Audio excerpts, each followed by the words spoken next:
Morning. Figured I'd get some video time in while I was walking today. Had some random thoughts about people in business and the fear of missing out. FOMO, as I just like to be called.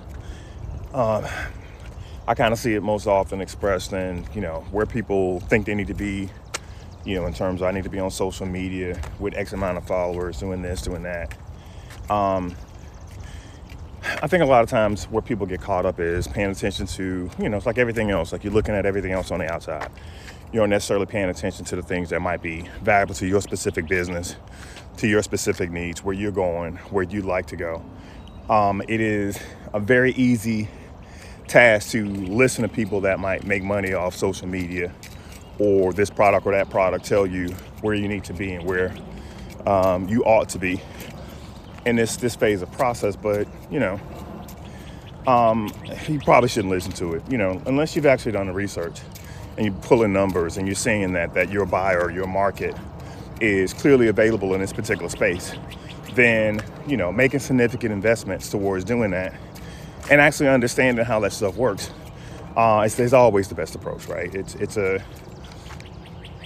These are technology products that are designed to do very specific things for the people that own the technology platforms. So Facebook is not designed to build your network or to build your audience or to make you a millionaire or to make you a billionaire or to make you an influencer or any of those things. These are advertising companies. They sell ads. And from Facebook's perspective, I like to communicate to clients all the time, but this is just a real thing you should understand. There are only two roles from Facebook's perspective, and that's Facebook, who owns Instagram and WhatsApp. There's two roles. You either are looking at ads or you're buying ads, and a perfect world for them, you're doing both. So your frame of reference and how you look at the platform and what you do on the platform and how you manage your affairs and more specifically the investments in time and money that you put on trying to chase what the Joneses are doing and take their approach and do what everybody else is doing on social media is how they make money. But the real question you got to ask is that how you're making money. Like, is your customer there? Is there an intent to buy within there? Most people are on Instagram to entertain themselves. Like, they're just scrolling through hundreds of scrolls an hour, watching hundreds of ads, doing hundreds of things. But, you are very specifically trying to tell a narrative around your case for your business to sell your particular product. How are you going to get it in front of them get it in front of the right people?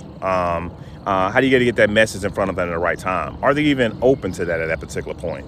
There's a difference. Example that I always like to use is for restaurant businesses, right? Like there are very specific instances where someone might be scrolling through Instagram and say, hey, I'm hungry. And they like, all right, well, I'm going to go look at some food. But the more likely use case is, I'm scrolling through, hey, that looks good. I'm going to like it. Maybe I'll share it or save it or bookmark it, whatever. And then I'm going to the next deal. Because the intent isn't there. The intent is there for them to entertain themselves on social media with whatever post that they engage with. The real intent is when people pop open their phone and go to Google and say hamburgers near me. So my first question would always be, are you optimized for that? Are you available or is your website and your menu optimized in a way that, when people are looking for specific things on your menu, they can find you specifically and directly when they have the intent to purchase. That is completely different than whether or not you're getting some likes and some shares on Instagram. But, I think a lot of that has to do with people want to do what everybody else is doing, which is why I brought up the whole FOMO deal. Like, it is very important as a business owner that you focus on what's relevant to your customers, where your customers are, what they're doing, what behavior patterns they have, what's controllable, what's not controllable, what you want to invest in and what you shouldn't invest in versus doing that next best thing. And I get it. Like, a lot of times it's a shortcut. Like, you're busy, trying to build a business. You got 1.5 million things going on. It seems like an easy button for you to just do what everybody else is doing. But you got to recognize that everybody else has different motivations. Everybody else makes money a different way. And their focus and needs are not the same as yours. So, you ultimately need to be working in your own self-interest. All right. That's all I got today. Stay sharp, build bigger, and build smart, I guess. I don't know. Let's get it.